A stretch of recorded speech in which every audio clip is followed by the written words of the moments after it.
Hello there, today we have the Uniden Uniace 100.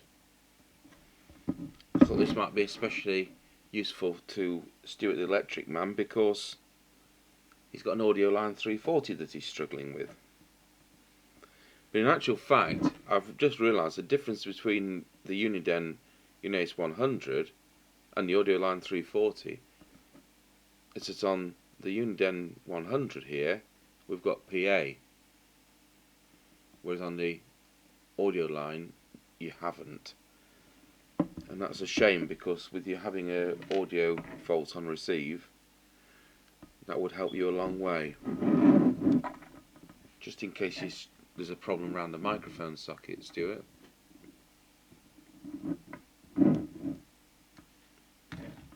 Hopefully it's the same. I haven't got an audio line 340 here at all. I've got a white wire to the top terminal. It's an orange wire. Got a red wire. And then, I can't see it very well on here, but there's a black wire goes to the bottom.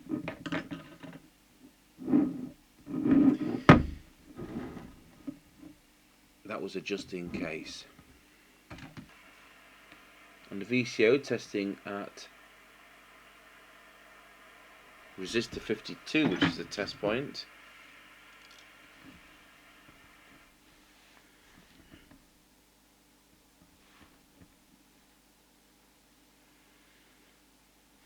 I should be on channel 40, should I?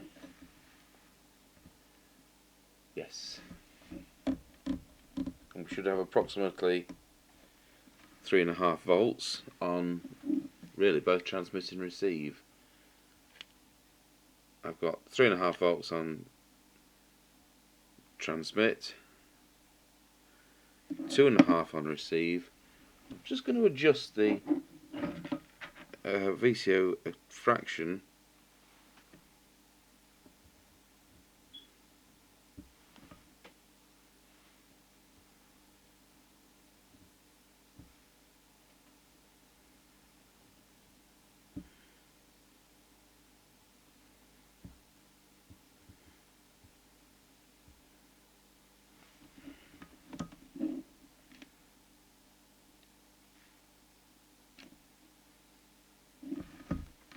And just check it's in lock on channel 40.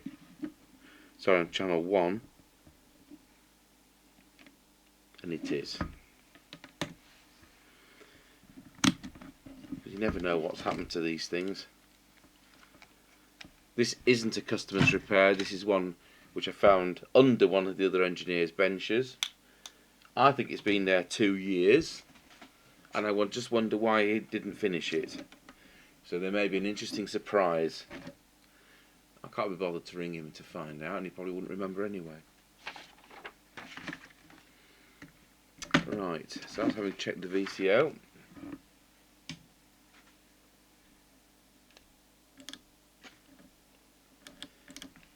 I'm on channel 20 now.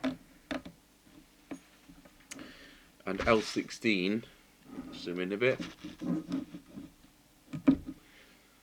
is the first of our transmits.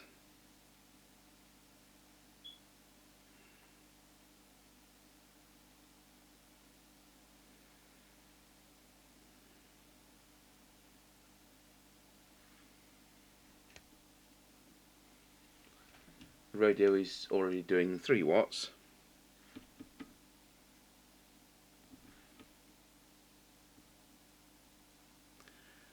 L15.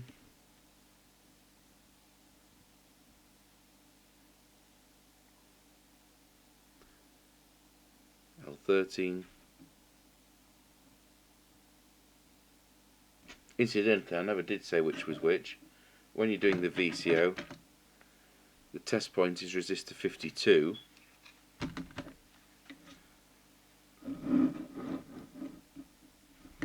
And resistor 52, there's a bit of wire pokes up from there which hasn't got any paint on it, and that is the test point. And the first can there is L19, I think it is, which is the transmit one, and it's channel 40 looking for 3.5 volts, and the receive VCO is L16, I think it says, or I think it's 18. So it's a copy of a copy. There's I can hardly read it, and that's the receive one again for 3.5 volts on channel 40. Meanwhile, back at the tune-up. So we've done L16, L15, L13. We now do L12.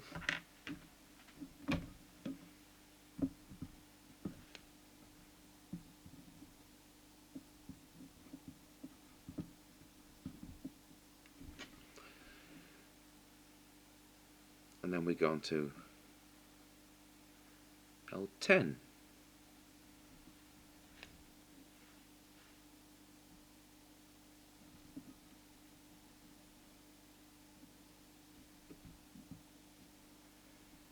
I've actually got 4.8 watts. I'll just back it back down to 4. There we go.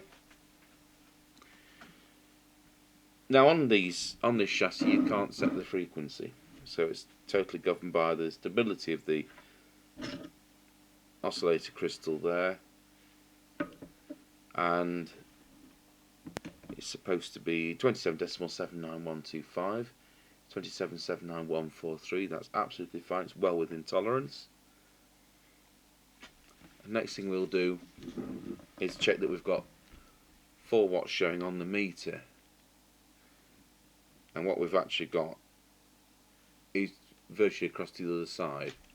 So now what we'll do is adjust the TX meter. That's VR3. VR3 is that one there.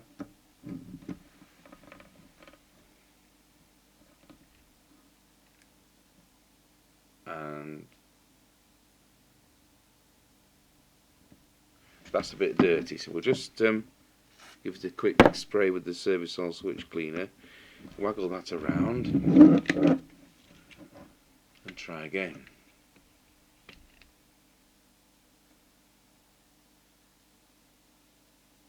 We have it halfway into the red zone, which is how it should be. Then we need to check the radio on its low power setting. It should be 0.4 of a watt in low power.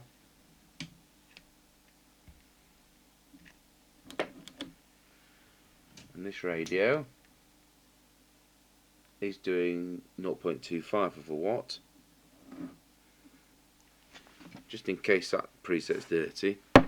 You never know whether these have been in a smoking household, and nicotine plays havoc with all this. That's the low power setting.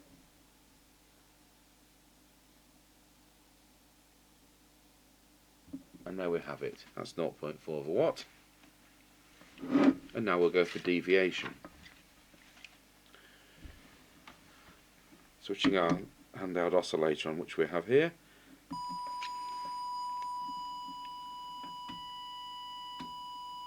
We'll switch the other camera on.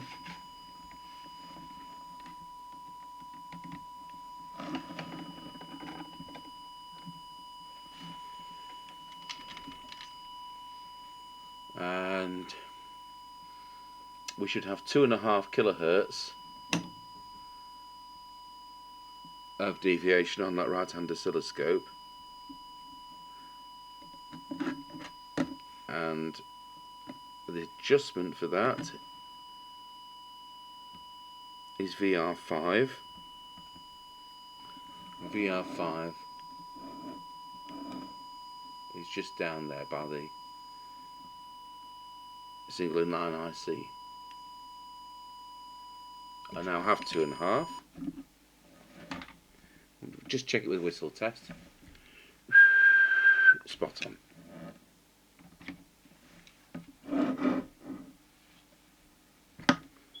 Just in case that wasn't clear with the picture-in-picture there, it's the preset just there. Okay, so that covers the transmit. I'll join you on another video for receive.